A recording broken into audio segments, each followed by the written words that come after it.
अच्छा सोचिए, एक बहुत बड़ी कंपनी है, मान लीजिए यूनिलीवर। वो अपना सामान मतलब पूरी दुनिया में बनाती है, बेचती है। अब अमेरिका में जो बिक्री हुई उसका पैसा वहाँ के लोकल बैंक में जमा होता है। यूरोप में कोई नई फैक्ट्री लगानी है तो उसका खर्चा वहाँ की करेंसी में दिया जाता है। अब इतने सारे देश, इतने सारे बैंक अकाउंट्स, रोजाना जो पैसा आ रहा है जा रहा है उसका हिसाब रखना और उसे सही जगह इस्तेमाल करना, ये तो किसी भी खजांची के लिए एक बुरे सपने जैसा लगता होगा। बिल्कुल, ये एक बहुत बड़ी एक बहुत बड़ी पहेली है। और इसी मुश्किल पहेली को सुलझाने के लिए कैश मैनेजमेंट सर्विसेज, या जिसे हम सीएमएस कहते हैं, उसे डिज़ाइन किया गया है। इसका मतलब सिर्फ ये नहीं कि पैसा जमा कर दिया या निकाल दिया। नहीं, ये एक बहुत ही सोची समझी प्रणाली है। इसका असली मकसद है कि किसी भी कंपनी की जो जीवन रेखा है, यानी उसका कैश, वो बेकार ना पड़ा रहे, उसका सबसे अच्छा इस्तेमाल हो सके। तो आज हम इसी कैश मैनेजमेंट की दुनिया की गहराई में उतरने वाले हैं। हमारे पास जो स्रोत हैं वो बताते हैं कि ये असल में है क्या, और ये बड़ी कंपनियों और बैंकों दोनों के लिए इतना ज़रूरी क्यों हो गया है, और ख़ास तौर पर कैसे टेक्नोलॉजी ने इसे पूरी तरह से बदल दिया है। चलिए इस विषय को परत दर परत समझते हैं। तो सबसे बुनियादी सवाल से शुरू करते हैं। आखिर ये कैश मैनेजमेंट है क्या? मेरे दिमाग में तो बस वो नोट गिनने वाली मशीन की तस्वीर आती है, लेकिन जाहिर है ये उससे कहीं ज़्यादा कॉम्प्लेक्स होगा। हाँ, उससे तो बहुत ज़्यादा। आपके दिए गए मटेरियल में से 3 हिस्सों में तोड़ा गया है। कलेक्शन यानी संग्रह, कंसंट्रेशन यानी केंद्रीकरण, और डिसबर्समेंट यानी वितरण। ये इसका मूल ढांचा है, आप कह सकती हैं। अच्छा, तो अगर हम यूनिलीवर वाले उदाहरण पर वापस जाएं, तो अमेरिका में ग्राहकों से पैसा लेना कलेक्शन हो गया। जी। फिर उन सभी छोटे छोटे अकाउंट से पैसा निकालकर न्यूयॉर्क के एक सेंट्रल अकाउंट में डालना, वो हुआ कॉन्सेंट्रेशन। जी, और फिर उस बड़े पूल से यूरोप की फैक्ट्री का खर्चा देना डिसबर्समेंट हुआ। क्या मैंने सही समझा? एकदम सटीक। यही इसका मूल ढांचा है। और इसका लक्ष्य है फंड के बेहतर प्रवाह के माध्यम से लिक्विडिटी का अनुकूलन करना। मतलब आसान भाषा में कहूं तो ये पक्का करना कि सही समय पर, सही जगह पर, सही मात्रा में पैसा उपलब्ध हो, ताकि कोई मौका हाथ से न जाए और ना ही पैसा बेकार पड़ा रहे। और इन दस्तावेजों को पढ़ते हुए जो बात मुझे सबसे ज्यादा खटकी वो थी कि ये विचार अचानक इतना महत्वपूर्ण क्यों हो गया। मतलब कंपनियां तो सदियों से अपना पैसा मैनेज कर रही हैं। हाँ, पर 2 बड़े कारण थे। 2 वजहों ने इसे एक साधारण काम से एक बहुत जरूरी रणनीति में बदल दिया। पहला, बढ़ती ब्याज दरें। अच्छा। जब ब्याज दरें बढ़ती हैं तो किसी भी अकाउंट में बेकार पड़े कैश की अपॉर्चुनिटी कॉस्ट या अवसर लागत, वो आसमान छूने लगती है। मतलब अगर मेरे अकाउंट में 1 करोड़ रुपए पड़े हैं और ब्याज दर 7% है, तो मैं हर साल 7 लाख रुपए कमाने का मौका खो रहे हैं। हाँ 7 लाख, उस पैसे से कर्ज चुकाया जा सकता था या उसे कहीं और निवेश किया जा सकता था। बिल्कुल। और जब आप अरबों डॉलर वाली कंपनियों की बात करती हैं तो ये अवसर लागत करोड़ों में होती है। दूसरा बड़ा कारण था टेक्नोलॉजी का विकास, खास तौर पर वो इलेक्ट्रॉनिक फंड्स ट्रांसफर। इसने पैसे को तेजी से और कुशलता से एक जगह से दूसरी जगह भेजना संभव बना दिया। अब आप उस 1 करोड़ रुपए को मिनटों में वहां भेज सकते हैं जहां उसकी सबसे ज्यादा जरूरत है। यहाँ रिसर्च में एक चौंकाने वाला आंकड़ा है। किल्लन एंड एसोसिएट्स की एक स्टडी के अनुसार कनाडा की टॉप 400 कंपनियां बेहतर इलेक्ट्रॉनिक कैश मैनेजमेंट अपनाकर सालाना 23 अरब डॉलर बचा सकती थी। 23 अरब डॉलर! ये तो सिर्फ सुविधा की बात नहीं है, ये तो एक सोने की खान है जिस पर कंपनियां बैठी थीं और उन्हें पता ही नहीं था। सही कहा, ये सीधे सीधे मुनाफे से जुड़ा है। और यहीं से ये कहानी और दिलचस्प होती है कि इसका कॉर्पोरेट्स और बैंकों दोनों के लिए क्या मतलब है। तो अरे मैं मान लीजिए IBM या हेवलेट पैकर्ड जैसी किसी कंपनी का ट्रेजरी हेड होता, तो मेरे लिए सबसे बड़ा सिरदर्द क्या होता जिसे ये सिस्टम हल कर सकता है? क्या ये सिर्फ कागजी काम कम करने के बारे में है या इससे कुछ और बड़ा फायदा होता है? कागजी काम और गलतियों में कमी, ये तो इसके छोटे फायदे हैं। असली फायदे तो कहीं ज्यादा बड़े हैं। इन दस्तावेजों में कई बातें गिनाई गई हैं, जैसे अपने फंड पर पूरा नियंत्रण होना, फैसले लेने के लिए रियल टाइम में जानकारी मिलना, अच्छा। कर्मचारियों को एक क्लिक पर सैलरी देना, खातों का तेजी से मिलान होना। लेकिन असली गेम चेंजर ये है कि ट्रेजरी विभाग अब सिर्फ एक कॉस्ट सेंटर नहीं रहा, वो एक प्रॉफिट सेंटर बन गया है। ये तो सोचने का पूरा तरीका ही बदल देता है। मतलब कंपनी का खजांची अब सिर्फ हिसाब किताब रखने वाला नहीं, बल्कि एक एक्टिव इन्वेस्टर बन गया है जो कंपनी के ही पैसे से रोजाना पैसा कमा रहा है। ये भूमिका तो पूरी तरह से बदल गई है ना। बिल्कुल। पहले ट्रेजरी का काम था पैसा संभालना, जो एक खर्चा था। अब ट्रेजरी का काम है उसी पैसे से पैसा कमाना। और ये यूनिलीवर वाले उदाहरण के कॉन्सेंट्रेशन सिद्धांत से जुड़ता है। दुनिया भर में फैले हुए छोटे छोटे फंड्स को एक जगह इकट्ठा करना, ताकि कंपनी की पूरी वित्तीय स्थिति साफ दिखे और उस बड़े पूल का रणनीतिक रूप से इस्तेमाल हो सके। ठीक है, तो कॉर्पोरेट्स के लिए तो ये वाकई एक सोने की खान जैसा है। लेकिन मैं बैंकों के बारे में सोच रहा हूँ। वे तो पहले से ही लोन पर ब्याज कमाकर अच्छा पैसा बना रहे थे। उन्हें ये शुल्क आधारित सेवाओं का झंझट पालने की क्या जरूरत पड़ गई? ये उनके पारंपरिक काम से बहुत अलग लगता है। यही तो कहानी में असली मोड़ आता है। बैंकों के लिए ये सिर्फ एक नई सर्विस नहीं थी, ये एक तरह से बने रहने की लड़ाई थी। इन स्रोतों के अनुसार डीरेगुलेशन और नई टेक्नोलॉजी ने गैर बैंकिंग प्रतियोगियों को भी मैदान में उतरने का मौका दे दिया, जैसे ब्रोकरेज फर्म्स या बड़ी टेक कंपनियां। अच्छा। बैंकों का पारंपरिक काम यानी पैसा जमा करना और कर्ज देना अब सिर्फ उनकी बपौती नहीं रहा। अच्छा, तो मतलब प्रतिस्पर्धा बढ़ गई और जब कंपटीशन आता है तो आपको कुछ नया करना ही पड़ता है। एकदम सही। बैंकों ने महसूस किया कि उन्हें अपना ध्यान पारंपरिक ब्याज आधारित आय से हटाकर शुल्क आधारित सेवाओं पर लगाना होगा। सीएमएस इसका एक बेहतरीन उदाहरण है। देखिए, ब्याज दरें तो ऊपर नीचे होती रहती हैं, बिल्कुल, जिससे बैंकों की आय में भी बहुत उतार चढ़ाव आता है। लेकिन सीएमएस जैसी सेवाओं की फीस एक स्थिर और भरोसेमंद आय का स्रोत बनती है। और मुझे लगता है कि इससे रिश्ते भी मजबूत होते होंगे। लोन तो कोई भी बैंक दे सकता है, लेकिन अगर आप किसी कंपनी के पूरे कैश फ्लो को मैनेज कर रहे हैं तो आप उनके बिजनेस का एक बहुत जरूरी हिस्सा बन जाते हैं। आपने बिल्कुल सही नब्ज पकड़ी है। यही सबसे महत्वपूर्ण बात है। ये कॉर्पोरेट ग्राहकों के साथ मजबूत, गहरे और लंबे समय तक चलने वाले रिश्ते बनाने में मदद करता है। बैंक सिर्फ एक लेन देन करने वाली संस्था नहीं, बल्कि एक रणनीतिक भागीदार बन जाता है। ये तो वैश्विक कहानी हुई। स्रोत भारत के बारे में भी खास तौर पर बात करते हैं। यहाँ ये परिदृश्य कैसे बदला है? क्योंकि हमारा बैंकिंग सिस्टम तो काफी पारंपरिक रहा है। भारत में ये बदलाव बहुत बहुत नाटकीय रहा है और इसका श्रेय काफी हद तक भारतीय रिजर्व बैंक यानी आरबीआई को जाता है, जो 1980s के दशक के मध्य से ही इस मामले में बहुत सक्रिय रही है। स्रोतों में कई पहलुओं की सूची है जिन्होंने भारत के पेमेंट सिस्टम की पूरी तस्वीर ही बदल दी।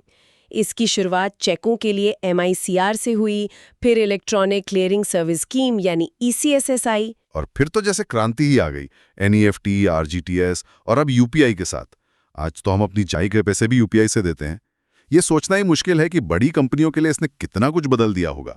आपने बिल्कुल सही कहा। जो तकनीक हमें आज रोजमर्रा की लगती है, उसी ने कॉर्पोरेट भारत के लिए एक अत्याधुनिक भुगतान बुनियादी ढांचा तैयार किया है। इन तकनीकों ने CFMS और SFMS जैसी प्रणालियों के साथ मिलकर वो मजबूत बुनियाद रखी है जिस पर आज भारत में कैश मैनेजमेंट सेवाएं फल फूल रही हैं। तो क्या इसका मतलब ये है कि भारत में जो सेवाएं मिल रही हैं वे दुनिया के किसी भी विकसित देश के बराबर हैं? जी हाँ, हमारे स्रोत ये साफ तौर पर कहते हैं। भारत में दी जाने वाली सेवाएं किसी भी विकसित देश में मिलने वाली सेवाओं के बराबर हैं। और दिलचस्प बात यह है कि यहाँ हर तरह के बैंक इस क्षेत्र में सक्रिय हैं, चाहे वो सरकारी बैंक हो, निजी bank, small finance banks, payment banks या फिर भारत में काम कर रहे विदेशी बैंक हों। सभी इस बाजार में अपनी जगह बनाने की होड़ में लगे हैं। तो चलिए इन सेवाओं की बात करते हैं। मान लीजिए मैं एक बिजनेस चला रहा हूँ। बैंक मेरे लिए असल में क्या कर सकता है? टेक्स्ट में कैश कलेक्शन सर्विस और ऑटो स्वीपिंग फैसिलिटी जैसी चीजों का जिक्र है। ये सेवाएं मूल रूप से दो चीजों के लिए डिजाइन की गई हैं: भुगतान यानी बाहर जाने वाले पैसे का प्रबंधन, और प्राप्तियां यानी अंदर आने वाले पैसे का प्रबंधन। कैश कलेक्शन सर्विस उन व्यवसायों के लिए एक वरदान की तरह है जहां रोजाना बहुत सारा नकद आता है, जैसे रिटेल स्टोर की चेन या पेट्रोल पंप। हाँ, उनके लिए तो रोज बैंक जाकर पैसा जमा करना न सिर्फ जोखिम भरा है बल्कि महंगा भी है। एक कर्मचारी को भेजना, सुरक्षा का इंतजाम करना, इसमें समय और पैसा दोनों लगता है। तो बैंक उन्हें कस्टमाइज पिकअप समाधान देते हैं, जहां बैंक का प्रतिनिधि एक सुरक्षित वैन में आकर कैश ले जाता है और तुरंत खाते में जमा कर देता है। इससे जोखिम, लागत और समय तीनों की बचत होती है। वहीं भुगतान के लिए पेमेंट मैनेजमेंट सिस्टम है, NEFT और डायरेक्ट क्रेडिट जैसी प्रणालियों से आप एक क्लिक पर हजारों कर्मचारियों को सैलरी या वेंडर्स को पेमेंट कर सकते हैं। और वो ऑटो स्वीपिंग फैसिलिटी, ये सुनने में किसी जादू की तरह लगता है। ये लिक्विडिटी मैनेजमेंट का सबसे अच्छा उदाहरण है। मान लीजिए एक कंपनी के देश भर में 50 अलग अलग बैंक खाते हैं। दिन के अंत में हर खाते में कुछ पैसा बच जाता है। ऑटो स्वीप सुविधा स्वचालित रूप से, मतलब बिना किसी मानवीय हस्तक्षेप के, इन सभी 50 खातों से एक तय सीमा से ऊपर के सारे फंड को खींचकर एक केंद्रीय खाते में इकट्ठा कर लेती है। और फिर उस बड़े जमा हुए फंड का इस्तेमाल रात भर के लिए निवेश करके ब्याज कमाने या किसी बड़े लोन को चुकाने के लिए किया जा सकता है। कमाल है। ये पक्का करता है कि कंपनी का पैसा 1 मिनट के लिए भी बेकार ना पड़ा रहे। बिल्कुल, यही इस खेल का नाम है, पैसे को हमेशा काम पर लगाए रखना। ये सुनने में तो बहुत शानदार लगता है। एक ऐसा सिस्टम जो अपने आप आपके सारे बिखरे हुए पैसे को एक जगह ले आए और उससे कमाई भी करे। लेकिन जब भी कोई चीज इतनी ऑटोमेटेड और शक्तिशाली होती है तो मेरे दिमाग में खतरे की घंटी बजती है। इसे लागू करने में बैंकों और कंपनियों को किन मुश्किलों का सामना करना पड़ता होगा? आपकी आशंका बिल्कुल सही है। ये सब इतना आसान नहीं है और चुनौतियां सिर्फ टेक्नोलॉजी से जुड़ी नहीं हैं। पहली और सबसे बड़ी चुनौती जो स्रोत बताते हैं वो है ग्राहक के व्यवसाय को समझना। रुकिए, ये तो सुनने में एक सेल्स की पिच जैसा लगता है, अपने ग्राहक को समझो। लेकिन यहाँ इसका ठोस मतलब क्या है? क्या बैंक का कोई कर्मचारी जाकर फैक्ट्री में देखेगा कि काम कैसे होता है? एक तरह से हाँ। इसका मतलब है उनके कैश साइकिल को समझना। पैसा कब कहाँ से आता है, कब कहाँ और किसे भुगतान किया जाता है। एक रिटेल कंपनी जिसका पैसा रोजाना आता है, उसकी ज़रूरतें एक मैन्युफैक्चरिंग कंपनी से बहुत अलग होंगी जिसे 90 दिन बाद पेमेंट मिलती है। बैंकों को सिर्फ एक प्रोडक्ट बेचने वाला नहीं, बल्कि एक रणनीतिक भागीदार बनना होगा। दूसरी चुनौती सॉफ्टवेयर से जुड़ी लगती है। बैंक के सामने ये बड़ा सवाल होता है कि अपनी तकनीक खुद बनाए, किसी बाहरी विक्रेता से खरीदे या इस पूरे काम को ही आउटसोर्स कर दें। सही, और ये एक बहुत बड़ा रणनीतिक फैसला है। खुद बनाने में पूरा नियंत्रण रहता है, लेकिन समय, पैसा और विशेषज्ञता बहुत लगती है। किसी बड़ी कंपनी से खरीदने से काम जल्दी होता है, लेकिन शायद वो आपकी हर ज़रूरत पूरी ना करे और बहुत महंगा पड़े। और आउटसोर्सिंग में लागत कम हो सकती है, लेकिन आप किसी और पर निर्भर हो जाते हैं। हर रास्ते के अपने फायदे और नुकसान हैं। भारत के संदर्भ में एक और बहुत महत्वपूर्ण बिंदु है छोटे और मध्यम उद्यमों यानी SMEs की सेवा करना। ये तो हमारी अर्थव्यवस्था की रीढ़ें हैं। और यही सबसे बड़ी चुनौती और अवसर भी है। स्रोत बताते हैं कि भारत का कॉर्पोरेट क्षेत्र बड़ी कंपनियों से नहीं, बल्कि छोटे और मध्यम उद्यमों से भरा पड़ा है। एक बड़ी कंपनी तो इन सेवाओं की फीस आसानी से दे सकती है, लेकिन एक छोटे व्यवसायी के लिए मुश्किल हो सकता है।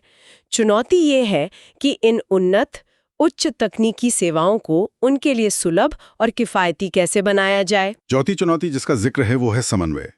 ये सिर्फ बैंक और कंपनी के फाइनेंस डिपार्टमेंट की बात नहीं लगती। बिल्कुल नहीं। कैश मैनेजमेंट के समाधान को लागू करने के लिए कंपनी के वित्तीय नियंत्रकों, उनकी IT और सिस्टम टीम और कभी-कभी तो मार्केटिंग और सेल्स टीम के साथ भी समन्वय करना पड़ता है। बिल्कुल, क्योंकि कैश फ्लो तो पूरे बिजनेस से जुड़ा होता है ना। सही बात है। कहाँ से बिक्री आ रही है, सप्लायर को कब पेमेंट करनी है, ये एक टीम वर्क है और इसमें तालमेल बिठाना एक बड़ी चुनौती हो सकती है। और आखिर में शायद सबसे बड़ी चुनौती सुरक्षा और विश्वसनीयता। निस्संदेह, जब सब कुछ इलेक्ट्रॉनिक हो रहा है और अरबों रुपए एक क्लिक पर इधर से उधर हो रहे हैं, तो सुरक्षा सर्वोपरि है। स्रोत आंतरिक और बाहरी दोनों तरह की धोखाधड़ी के खतरे की बात करते हैं। कोई कर्मचारी गड़बड़ कर सकता है या कोई बाहरी हैकर सिस्टम में सेंध लगा सकता है। बिल्कुल। और इसके अलावा सिस्टम का भरोसेमंद होना भी उतना ही महत्वपूर्ण है। अगर इंटरनेट या बैंक का सर्वर डाउन हो गया तो पूरा बिजनेस ठप पड़ सकता है। तो इन सब का क्या मतलब निकलता है? हमने कैश मैनेजमेंट के एक सीधे साधे विचार से शुरुआत की और एक ऐसी हाईटेक रणनीतिक प्रणाली तक पहुंचे जो आज की तारीख में कॉरपोरेशन और बैंक दोनों के लिए बेहद जरूरी है। ये वैश्विक अर्थव्यवस्था का एक छिपा हुआ इंजन है जो पर्दे के पीछे से सब कुछ सुचारू रूप से चलाता रहता है। बिल्कुल, ये दिखाता है कि कैसे वित्त साधारण लेन देन से आगे बढ़कर जटिल डेटा संचालित अनुकूलन तक पहुंच गया है। मुख्य लक्ष्य आज भी वही है जो सालों पहले था, अपने संसाधनों का सर्वोत्तम उपयोग करना। लेकिन आज हमारे पास जो उपकरण और रणनीतियां हैं, वे पहले की तुलना में मीलों आगे हैं। ये अब सिर्फ पैसे का प्रबंधन नहीं, बल्कि पैसे की क्षमता को अधिकतम करने का विज्ञान बन गया है। कभी चेक लिखते हुए सोचा है ये कितना आम लगता है ना? कागज का एक टुकड़ा लिया, उस पर कुछ लिखा, एक दस्तखत किया और बस। लेकिन क्या कभी ये ख्याल आया है कि उस कागज के टुकड़े के पीछे कानूनी दांवपेच और जिम्मेदारियों का कितना बड़ा जाल बुना हुआ है? आज हम इसी की परतें खोलने वाले हैं। हमारे पास बैंकिंग के सिद्धांतों पर कुछ बहुत ही बढ़िया सामग्री है। तो आज हमारी इस पड़ताल का मिशन ये समझना है कि जब एक बैंक के काउंटर पर कोई चेक आता है तो वो बैंकर असल में किस कानूनी रस्सी पर चल रहा होता है। ये सिर्फ पैसे का लेन देन नहीं है। नहीं, बिल्कुल नहीं। ये तो विश्वास, अधिकार और जिम्मेदारी की एक बेहद नाजुक प्रणाली है, जहां एक छोटी सी चूक भी बहुत भारी पड़ सकती है। आपने बिल्कुल सही कहा, कानूनी रस्सी पर चलना। और इस पूरी कलाबाजी के जो नियम हैं वो लिखे एक बहुत पुराने कानून में, परक्रम्य लिखित अधिनियम 1881, नेगोशिएबल इंस्ट्रूमेंट्स एक्ट 1881। और ये सोचना भी अपने आप में कमाल है कि 19वीं सदी का एक कानून आज के डिजिटल दौर की बैंकिंग को भी नियंत्रित करता है। आज हम इस कानून के 3 मुख्य किरदारों पर ध्यान देंगे: वचन पत्र यानी प्रॉमिसरी नोट्स, विनिमय पत्र यानी बिल्स ऑफ एक्सचेंज, और जाहिर है सबका चहेता चेक। ठीक है, तो चलिए सबसे पहले इन किरदारों से ही ठीक से जान पहचान कर लेते हैं। शुरुआत चेक से करते हैं, क्योंकि हम सबने इसे देखा है, इस्तेमाल किया है। कानूनी तौर पर यह है क्या चीज? देखिए, कानून की भाषा में धारा 6 के मुताबिक चेक एक तरह का विनिमय पत्र ही है, पर इसकी खासियत यह है कि ये हमेशा एक बैंकर पर लिखा जाता है और ये सबसे जरूरी बात है, ये मांग पर देया होता है। मांग पर देया? इसका क्या मतलब हुआ? मतलब बहुत सरल है। जैसे ही आप उसे बैंक में पेश करेंगे, अगर सब कुछ ठीक ठाक है तो बैंक को भुगतान करना ही होगा। कोई इंतजार नहीं, कोई आगे की तारीख नहीं। अच्छा। और हाँ, ये हमेशा आपके बचत या चालू खाते से ही जारी हो सकता है, कभी भी आपकी फिक्स डिपॉजिट से नहीं। जाहिर है, क्योंकि वो पैसा तो एक तय समय के लिए लॉक होता है। बिल्कुल। समझ गई। मतलब चेक एक तरह से तत्काल भुगतान का आदेश है। हाँ। अब आते हैं दूसरे किरदार पर, वचन पत्र या प्रॉमिसरी नोट। मैंने इसके बारे में पढ़ा और मुझे कुछ उदाहरण बड़े दिलचस्प लगे। वो उदाहरण जो ये बताते हैं कि क्या चीज वचन पत्र नहीं हो सकती। हाँ, वो उदाहरण इस कानून की आत्मा को पकड़ते हैं। वो ये दिखाते हैं कि कानून सिर्फ शब्दों का खेल नहीं है, बल्कि ये निश्चितता और भरोसे का एक ढांचा है। जैसे एक उदाहरण था कि मैं आपको 500 रुपए और वो सारी रकम देने का वादा करता हूं जो आपकी मुझ पर बाकी होगी। ये मान्य क्यों नहीं है? क्योंकि यहां रकम निश्चित नहीं है। वो सारी रकम, वो कितनी है? 100 रुपए या 10,000 रुपए? सही बात है। व्यापार ऐसे अंदाजों पर नहीं चल सकता। कानून कहता है कि हर चीज बिल्कुल साफ होनी चाहिए। और एक और मजेदार था, मैं सी से अपनी शादी के 7 दिन बाद बी को 500 रुपए देने का वादा करता हूँ। ये भी मान्य नहीं है। मुझे लगता है मैं समझ रही हूँ क्यों। बताइए क्यों? क्योंकि शादी होगी भी या नहीं ये निश्चित नहीं है। बिल्कुल सही। कानून ये कहता है कि जिस घटना पर भुगतान निर्भर है, उसका होना निश्चित होना चाहिए, भले ही उसका समय तय ना हो। जैसे किसी की मृत्यु? एग्जैक्टली। मृत्यु एक निश्चित घटना है। तो अगर वादा हो कि मैं सी की मृत्यु पर बी को 500 रुपए दूंगा, तो ये मान्य है। लेकिन अगर आप उसमें एक शर्त जोड़ दें, जैसा एक और उदाहरण में था कि बशर्ते सी मेरे लिए इतने पैसे छोड़ जाएं, तो वो फिर से अमान्य हो जाता है। मतलब वादा या आदेश बिना शर्त और निश्चित होना चाहिए। ये 2 सुनहरे नियम हैं। यही 2 नियम हैं। और तीसरा किरदार विनिमय पत्र या बिल ऑफ एक्सचेंज, जो एक बिना शर्त का आदेश होता है। और इन सब में 3 पार्टियां होती है, लिखने वाला यानी ड्रॉअर, जिसपे लिखा गया यानी ड्रॉवी, और पाने वाला होल्डर। चेक के मामले में ये बहुत सीधा है। हम जो चेक लिखते हैं हम ड्रॉअर हैं और हमारा बैंक ड्रॉवी है। तो अब जब हम इन किरदारों को समझ गए हैं, चलिए उस स्थिति की कल्पना करते हैं जो इस सारी कहानी का केंद्र है। मान लीजिए हम एक बैंकर की कुर्सी पर बैठे हैं, काउंटर पर एक चेक आता है। अब हमारी जिम्मेदारी क्या है? हमारी चेकलिस्ट पर सबसे पहली चीज क्या होगी? सबसे पहली और सबसे बुनियादी चीज खाते में पैसा है या नहीं। अगर बैलेंस ही नहीं है तो कहानी वहीं खत्म। ये तो नींव है जिसके बिना इमारत खड़ी नहीं हो सकती। ठीक है, मान लेते हैं कि खाते में पर्याप्त पैसा है। अब आगे क्या? मुझे एक बात हमेशा उलझन में डालती है। मान लीजिए चेक पर अंकों में लिखा है 10,000 और शब्दों में लिखा है 1,000 रुपए। बैंक को क्या करना चाहिए? एक बेहतरीन सवाल है, क्योंकि यहाँ कानून और असलियत में थोड़ा फर्क दिखता है।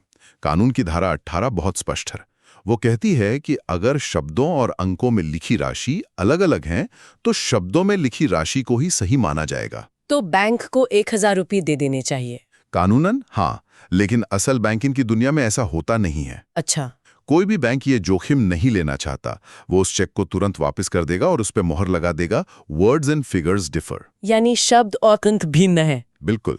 ये एक बेहतरीन उदाहरण है कि कैसे कानून की किताबों और बैंक के रिस्क मैनेजमेंट डिपार्टमेंट के बीच एक खींचतान चलती है।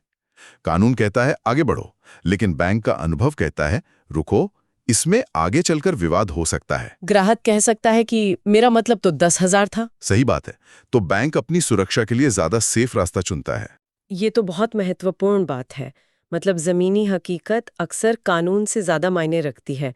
अच्छा, और क्या जांच होती है? मैंने सुना है कि चेक पर कोई भी काट-छांट उसे बेकार कर सकती है। हाँ, उसे कहते हैं मटीरियल ऑल्टरेशन।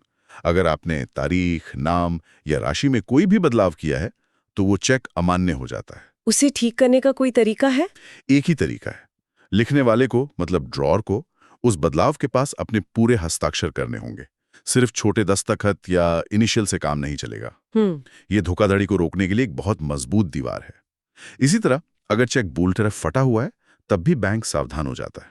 चलिए अब उस जांच पर आते हैं जो शायद सबसे ज्यादा महत्वपूर्ण है, जहां असल में सब कुछ टिका हुआ है, लिखने वाले का हस्ताक्षर। हाँ, हस्ताक्षर ही वो चाबी है जो ग्राहक के खाते का ताला खोलती है। ये बैंक को ग्राहक के पैसे डेबिट करने का एकमात्र अधिकार, एकमात्र आदेश देता है। अगर हस्ताक्षर जाली है, तो ये माना जाएगा कि ग्राहक ने कभी कोई आदेश दिया ही नहीं।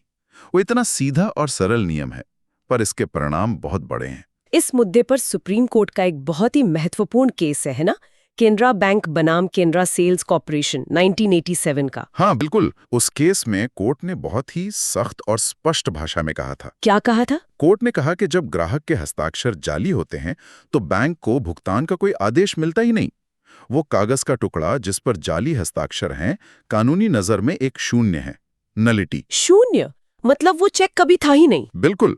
और इसीलिए बैंक ग्राहक के खाते को डेबिट करने का बिल्कुल भी हकदार नहीं है, चाहे उसने कितनी भी ईमानदारी से भुगतान क्यों न किया हो। मतलब बैंक का पैसा डूब गया, उसे ये नुकसान खुद उठाना पड़ेगा। बिल्कुल। इसे समझने के लिए बैंक और ग्राहक के रिश्ते को समझना होगा।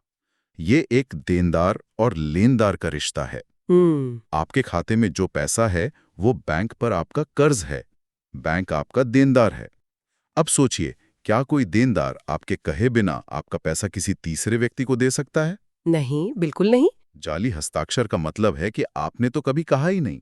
बैंक ने अपनी मर्जी से भुगतान किया, इसलिए नुकसान भी उसी का होगा। ये तो बैंक के लिए बहुत बड़ा जोखिम है। इस चेकलिस्ट में और क्या-क्या शामिल है? बैंकर को यह भी देखना होता है कि कहीं ग्राहक ने भुगतान रोकने का निर्देश तो नहीं दिया है, जिसे स्टॉप पेमेंट इंस्ट्रक्शन कहते हैं। अच्छा। या फिर कहीं अदालत या किसी सरकारी विभाग जैसे इनकम टैक्स से कोई आदेश तो नहीं आया है, जैसे गार्निशी ऑर्डर, जो खाते को फ्रीज कर देता है। समझ गई। ये सभी जांचें एक मल्टी लेयर सिक्योरिटी सिस्टम बनाती हैं, ताकि यह सुनिश्चित हो सके कि भुगतान केवल तभी हो जब वो कानूनी रूप से सही और अधिकृत हो। तो इतनी सारी जांच पड़ताल क्यों? सिर्फ प्रक्रिया का हिस्सा है या इसके पीछे कोई बड़ी वजह है? ये सब करके बैंक को क्या मिलता है? बैंक को मिलती है कानूनी सुरक्षा। ये सब करके बैंक ये सुनिश्चित करता है कि उसका किया गया भुगतान यथाविधि भुगतान यानी पेमेंट इन ड्यू कोर्स माना जाए। ये एक तरह का कानूनी कवच है। यथाविधि भुगतान, ये सुनने में थोड़ा भारी सा शब्द लगता है। इसे सरल भाषा में कैसे समझे? सोचिए कि बैंक एक तरह से चेक का डॉक्टर है। जब चेक उसके पास आता है, तो उसे 3 चीजें देखनी होती हैं। पहला, क्या ये मरीज यानी चेक बाहर से स्वस्थ दिख रहा है? मतलब क्या इस पर कोई कटफट के निशान है? क्या लिखावट ठीक है? इसे ही कानून की भाषा में लिखत के प्रकट स्वरूप के अनुसार जांचना कहते हैं।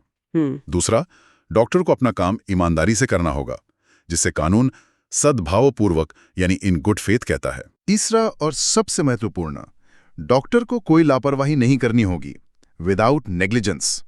यहां कानून कहता है कि सिर्फ ईमानदार होना काफी नहीं है, आपको सावधान और चौकन्ना भी रहना होगा। जब ये तीनों शर्तें पूरी होती हैं, तभी उस भुगतान को यथाविधि भुगतान का कवच मिलता है। तो लापरवाही ना करना साबित करना ज्यादा मुश्किल होगा, है ना? बहुत ज्यादा। इसी पर कलकत्ता उच्च न्यायालय का एक बड़ा दिलचस्प मामला है, प्रणिंदु मोहनदास बनाम सेंट्रल बैंक ऑफ इंडिया 1978 का। एक ग्राहक ने दावा किया कि उसके चेक पर हस्ताक्षर जाली थे। लिखावट विशेषज्ञ भी कुछ साफ साफ नहीं कह पा रहा था। मामला फंस गया था। तो बैंक ने खुद को कैसे बचाया? यहां बैंक ने बहुत चतुराई दिखाई। बैंक के कर्मचारियों ने अदालत को अपनी पूरी प्रक्रिया समझाई। अच्छा, कि वे ग्राहक को चेकबुक कैसे जारी करते हैं, वे हर चेक पर हस्ताक्षर का मिलान कैसे करते हैं, उनकी डबल चेकिंग की प्रक्रिया क्या है। उन्होंने अपने रिकॉर्ड और प्रक्रियाओं से ये साबित कर दिया कि उन्होंने अपनी तरफ से कोई लापरवाही नहीं की थी। और अदालत ने मान लिया। हाँ, अदालत उनके इस परिश्रम से प्रभावित हुई और माना कि बैंक ने सद्भाव और उचित परिश्रम से काम किया है। फैसला बैंक के पक्ष में आया। ये मामला दिखाता है कि अच्छी प्रक्रियाएं सिर्फ काम करने के लिए नहीं होती, वे आपका कानूनी बचाव भी करती हैं। लेकिन क्या होगा अगर बैंक उल्टी गलती कर दे? मान लीजिए खाते में पैसा भी है, हस्ताक्षर भी सही है, कोई कानूनी रोक भी नहीं है, फिर भी बैंक चेक का भुगतान करने से मना कर दे, तब? अब हम उस दो धारी तलवार की दूसरी धार पर आ गए हैं। ऐसा करने पर बैंक पर परक्रम में लिखित अधिनियम की धारा 31 लागू होती है। धारा 31? हाँ, यह धारा कहती है कि अगर बैंक बिना किसी उचित कारण के चेक का अनादर मतलब डिसऑनर करता है तो उसे लिखने वाले को हुए किसी भी नुकसान या क्षति के लिए मुआवजा देना होगा। यह सिर्फ एक व्यावसायिक गलती नहीं है। नहीं, यह ग्राहक के प्रति बैंक के सांविधिक दायित्व यानी स्टैट्यूटरी ऑब्लिगेशन का उल्लंघन है। और नुकसान या क्षति का क्या मतलब है? सिर्फ पैसे का नुकसान? सप्लायर को एक बड़ा चेक दिया, बैंक ने गलती से उसे बाउंस कर दिया। बाजार में उस व्यापारी की क्या इज्जत रह जाएगी? कुछ भी नहीं। उसकी साख को जो नुकसान पहुंचा, बैंक को उसकी भी भरपाई करनी पड़ सकती है। इसीलिए बैंकर को भुगतान करते समय जितना सावधान रहना है, उतना ही सावधान भुगतान ना करने का फैसला लेते समय भी रहना है। तो एक साधारण सा दिखने वाला चेक वास्तव में कानून, विश्वास और प्रक्रिया का एक बहुत जटिल ताना बाना है। यह सिर्फ भुगतान का एक कागज नहीं, बल्कि एक कानूनी दस्तावेज है जिसके हर पहलू के अपने नियम और उतने ही गंभीर परिणाम हैं। हमने देखा कि कैसे 1881 का एक कानून आज भी ये तय करता है कि एक जाली हस्ताक्षर और एक सही हस्ताक्षर के बीच लाखों रुपए के नुकसान का बोझ कौन उठाएगा। और इस सब का अंतिम लक्ष्य एक ही है, ग्राहक के पैसे की सुरक्षा और पूरी बैंकिंग प्रणाली में आम जनता के विश्वास को बनाए रखना। मान लीजिए मैंने आपको 1 लाख रुपए का एक चेक दिया, मैंने उस पर साइन किया, तारीख डाली और वो कागज का टुकड़ा अब आपके हाथ में है। यहां से इस चेक की यात्रा शुरू होती है। एक आम आदमी के तौर पर मैं सोचूंगा मेरा काम खत्म, लेकिन असल में यहीं से अधिकारों, जिम्मेदारियों और जोखिमों का एक पूरा जाल शुरू होता है। तो सबसे पहला सवाल, जब आप ये चेक बैंक में लगाते हैं तो बैंक की क्या भूमिका है? क्या उन्हें मुझे बिना सवाल पूछे भुगतान करना ही होगा? ये एक बेहतरीन शुरुआत है, क्योंकि सारा खेल यहीं टिका है। आमतौर पे हाँ, बैंक का अपने ग्राहक के प्रति ये एक, आप कह सकती हैं, बुनियादी कर्तव्य है कि जब भी चेक प्रस्तुत किया जाए और खाते में पर्याप्त पैसा हो तो उसका भुगतान करे। ये एक तरह का वादा है जो बैंक को निभाना होता है। आमतौर पर मतलब इसमें कुछ पेच है। मैं सोच रहा हूँ, मान लीजिए कि मैंने आपको चेक तो दे दिया, पर अगले ही दिन मुझे लगा कि हमारा सौदा ठीक नहीं था। क्या मैं फोन उठाकर बैंक को कह सकता हूँ, रुकिए, वो चेक कैश मत होने देना? बिल्कुल कह सकते हैं। इसे ही स्टॉप पेमेंट निर्देश कहते हैं। अच्छा। जैसे ही आप अपने बैंक को ये निर्देश देते हैं, बैंक का भुगतान करने का दायित्व खत्म हो जाता है। अगर इसके बाद भी बैंक गलती से भुगतान कर दे तो ये बैंक की जिम्मेदारी होगी, आपकी नहीं। ग्राहक का निर्देश यहाँ वो सबसे ऊपर है। ठीक है, ये तो मेरे नियंत्रण में है, लेकिन कुछ ऐसी स्थितियां भी तो हो सकती हैं जो मेरे नियंत्रण से बाहर हों।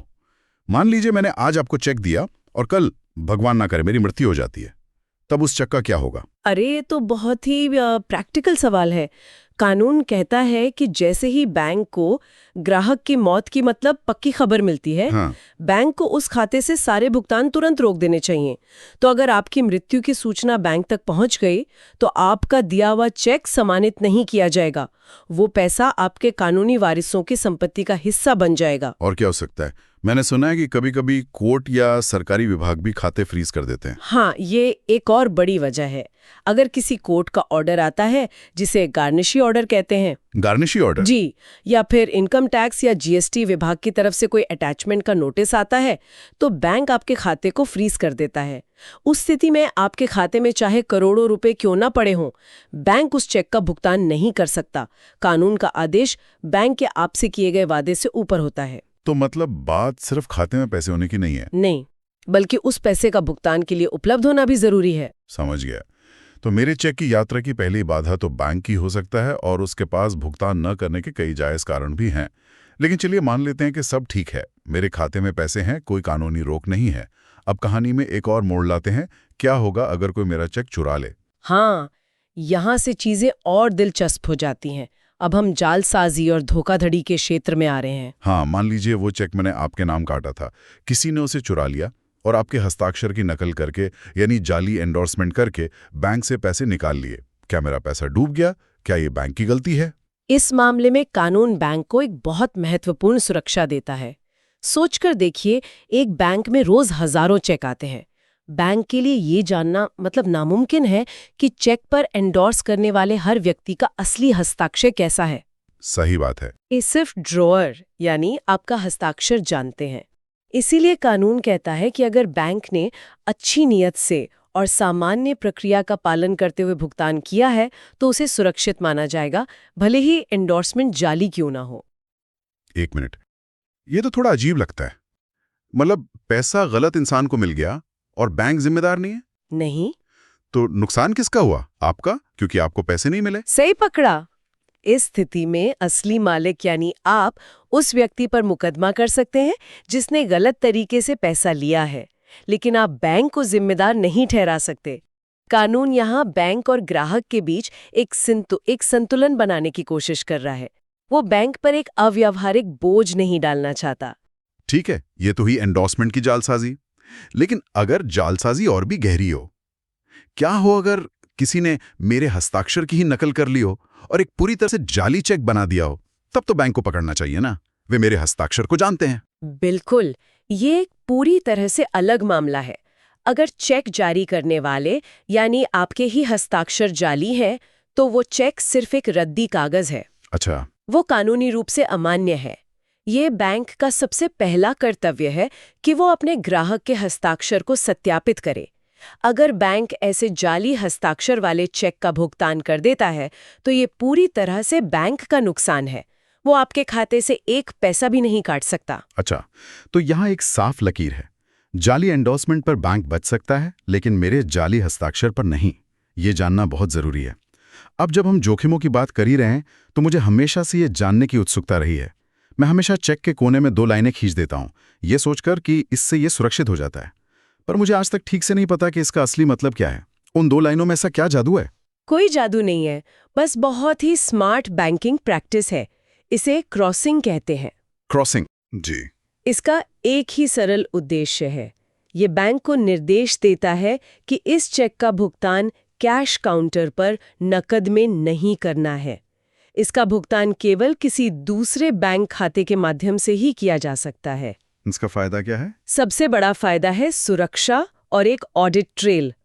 सोचिए, अगर आपका अनक्रॉस्ड यानी बेरर चेक खो जाता है, तो जिसे भी वो मिलेगा वो काउंटर पर जाकर तुरंत कैश ले सकता है। पैसा गया और आपको पता भी नहीं चलेगा कि किसके पास गया। लेकिन अगर चेक क्रॉस्ड है, तो चोर को उसे अपने किसी बैंक खाते में ही जमा करना होगा। इससे पुलिस और बैंक के लिए ये पता लगाना बहुत आसान हो जाता है कि पैसा किसके खाते में गया। ये एक तरह का सेफ्टी नेट है। और जो हम कभी-कभी उन लाइनों के बीच में एसी पे ही या अकाउंट पे ही लिख देते हैं, उसका क्या मतलब है? क्या वो इसे और भी ज्यादा सुरक्षित बनाता है? हाँ, ये क्रॉसिंग का सबसे सुरक्षित रूप है। सिर्फ 2 लाइनें खींचना जनरल क्रॉसिंग कहलाता है, जिसका मतलब है कि पैसा किसी भी बैंक खाते में जा सकता है। लेकिन जब आप अकाउंट पे ही लिख देते हैं, तो ये एक बहुत ही स्पष्ट निर्देश बन जाता है कि पैसा केवल उसी व्यक्ति के खाते में जमा होना चाहिए जिसका नाम चेक पर लिखा है। अच्छा। यानी अगर चेक नलिनी मुंबईकर के नाम पर है, तो पैसा सिर्फ नलिनी मुंबईकर के खाते में ही जाएगा, किसी और के नहीं। ये चेक को आगे ट्रांसफर होने से भी रोक देता है। और चेक के पीछे जो हम साइन करते हैं उसे एंडोर्समेंट कहते हैं ना? हाँ, मैं अक्सर लोगों को ऐसा करते हुए देखता हूँ, पर इसका असली मकसद क्या है? एंडोर्समेंट का सीधा सा मतलब है अपने अधिकार को किसी और को सौंपना। जब आप चेक के पीछे साइन करते हैं तो आप कह रहे होते हैं इस चेक का पैसा पाने का अधिकार अब मेरा नहीं बल्कि किसी और का है। तो इसके भी अलग-अलग तरीके होंगे, मतलब ज्यादा सुरक्षित और कम सुरक्षित? बिल्कुल। सबसे आम और सबसे जोखिम भरा तरीका है ब्लैंक एंडोर्समेंट। इसमें आप चेक के पीछे सिर्फ अपना हस्ताक्षर कर देते हैं और कुछ नहीं लिखते हैं। बस साइन कर दिया। हाँ, ऐसा करते ही वो चेक कैश की तरह बन जाता है। अब वो जिसके भी हाथ में होगा वही उसका मालिक है। अगर वो खो गया तो आपका नुकसान लगभग तय है। तो फिर सुरक्षित तरीका क्या है? मुझे अगर किसी और को चेक देना है तो क्या करना चाहिए? ज्यादा सुरक्षित तरीका है फुल एंडोर्समेंट। इसमें आप लिखते हैं श्री एक्स को भुगतान करें और फिर नीचे अपना हस्ताक्षर करते हैं। अब इस चेक का भुगतान केवल श्री एक्स को या उनके आदेश पर ही हो सकता है। ये बहुत ज्यादा सुरक्षित है। तो मूल मंत्र ये है, चेक के पीछे कभी भी सिर्फ खाली हस्ताक्षर करके किसी को ना दें जब तक कि आप उस पर पूरा भरोसा ना करते हो। नाम लिखना ही असली सुरक्षा है। ठीक है, तो हमारी कहानी में चेक सुरक्षित रूप से क्रॉस्ड और सही से एंडोर्स होकर आप तक पहुंच गया है। आपने उसे अपने बैंक में जमा कर दिया, लेकिन फिर आपको बैंक से एक मेमो मिलता है जिस पर लिखा है अपर्याप्त धनराशि, मेरा चेक बाउंस हो गया है। अब क्या होगा? क्या यह सिर्फ मेरे लिए शर्मिंदगी की बात है या मैं किसी कानूनी पचड़े में फंस गया हूं? यहाँ से कहानी एक बहुत ही गंभीर मोड़ लेती है। चेक का बाउंस होना सिर्फ एक वित्तीय लेन-देन की विफलता नहीं है। अच्छा, भारतीय कानून के तहत ये एक आपराधिक अपराध है। इसके लिए नेगोशिएबल इंस्ट्रूमेंट्स एक्ट में बहुत कड़े प्रावधान हैं। आपराधिक अपराध, ये तो बहुत गंभीर लगता है। मतलब पुलिस, कोर्ट कचहरी? हाँ बिल्कुल, लेकिन कानून ने इसकी एक प्रक्रिया तय की है। ऐसा नहीं है कि चेक बाउंस होते ही पुलिस आपको गिरफ्तार कर लेगी। कुछ शर्तें पूरी होनी चाहिए। पहली, चेक किसी कानूनी रूप से लागू कर्ज या देनदारी के लिए दिया गया हो। ये किसी तोहफे या दान के लिए नहीं होना चाहिए। ठीक है, मान लीजिए मैंने आपसे उधार लिया था और उसे चुकाने के लिए चेक दिया था। चेक बाउंस हो गया। अब आपके पास क्या अधिकार है? चेक बाउंस होने की सूचना मिलने के 30 दिनों के अंदर मुझे आपको एक कानूनी नोटिस भेजना होगा। एक लीगल नोटिस? जी, उस नोटिस में मैं आपसे 15 दिनों के भीतर चेक की राशि का भुगतान करने की मांग करूंगी। ये एक तरह से आपको अपनी गलती सुधारने का मौका देना है। और अगर मैं उन 15 दिनों में भी पैसे नहीं देता? अगर आप नोटिस मिलने के 15 दिन बाद भी भुगतान करने में विफल रहते हैं, केवल तभी मेरे पास आपके खिलाफ मजिस्ट्रेट की अदालत में आपराधिक मामला दर्ज करने का अधिकार होता है। इस पूरी प्रक्रिया का पालन करना वो अनिवार्य है। सीधे कोर्ट नहीं जा सकते। और अगर मामला दर्ज हो गया और मैं दोषी पाया गया तो सजा क्या है? सजा काफी गंभीर है और इसका मकसद लोगों में चेक की विश्वसनीयता बनाए रखना है। दोषी पाए जाने पर 2 साल तक की कैद या चेक की राशि का 2 गुना तक का जुर्माना या फिर दोनों हो सकते हैं। 2 गुना जुर्माना? मतलब 1 लाख के चेक के लिए 2 लाख का जुर्माना लग सकता है। ये तो सच में बहुत सख्त है। स्रोत में कुछ अदालती मामलों का भी जिक्र है, जैसे कि अगर चेक देने वाले की मृत्यु हो जाए तो उसके बच्चों पर केस नहीं हो सकता। हाँ, ये एक महत्वपूर्ण सिद्धांत है। आपराधिक जिम्मेदारी व्यक्तिगत होती है, ये विरासत में नहीं मिलती। अच्छा, अगर किसी व्यक्ति ने कोई अपराध किया है तो उसकी सजा उसके वारिसों या कानूनी प्रतिनिधियों को नहीं दी जा सकती।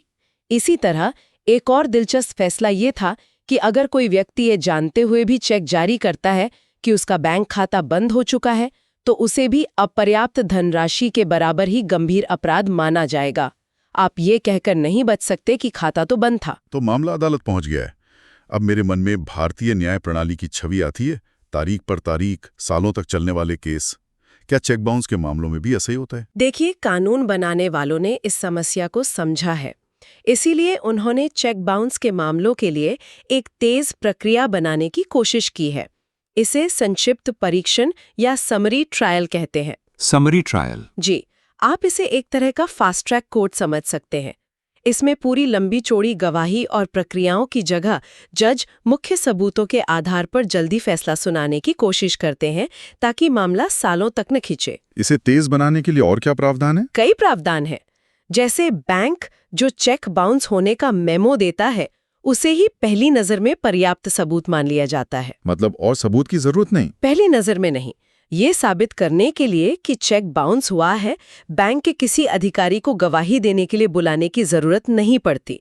इससे बहुत समय बचता है। साथ ही गवाहों को अपने बयान हलफनामे यानी एफिडेविट पर देने की इजाजत होती है, जिससे उन्हें बार बार अदालत के चक्कर नहीं काटने पड़ते। और क्या इन मामलों में अदालत के बाहर समझौता हो सकता है? मान लीजिए केस शुरू होने के बाद मुझे अपनी गलती का एहसास होता है और मैं आपको पैसे देने के लिए तैयार हूं। हाँ, और ये इसका सबसे महत्वपूर्ण पहलुओं में से एक है। ये अपराध समझौता योग्य यानी कंपाउंडेबल होते हैं। कंपाउंडेबल? हाँ, इसका मतलब है कि मुकदमे के किसी भी चरण में दोनों पक्ष अदालत की अनुमति से समझौता कर सकते हैं और मामले को खत्म कर सकते हैं। कानून का उद्देश्य सजा देना उतना नहीं है जितना कि भुगतान करवाना है। लेकिन एक आखिरी सवाल, मान लीजिए निचली अदालत ने मुझे दोषी ठहराया और मुझ पर जुर्माना लगाया, लेकिन मैं फैसले से सहमत नहीं हूं और ऊपरी अदालत में अपील करना चाहता हूं। मैंने सुना है कि लोग अक्सर प्रक्रिया को लंबा खींचने के लिए ऐसा करते हैं। इस प्रवृत्ति को रोकने के लिए 2018 में कानून में एक बहुत ही शक्तिशाली बदलाव किया गया। अब अगर कोई दोषी व्यक्ति अपील करता है तो ऊपरी अदालत उसे आदेश दे सकती है कि वो अपील पर सुनवाई शुरू होने से पहले जुर्माने या मुआवजे की राशि का कम से कम 20% जमा करे। अरे वाह! तो इसका मतलब है कि मैं सिर्फ अपील दायर करके सालों तक मामले को लटका नहीं सकता, मुझे कुछ पैसे तो तुरंत देने ही पड़ेंगे। ये तो पीड़ित के लिए एक बड़ी राहत है। बिल्कुल, यह राशि आपको यानी पीड़ित को अंतरिम मुआवजे के तौर पर दी जा सकती है।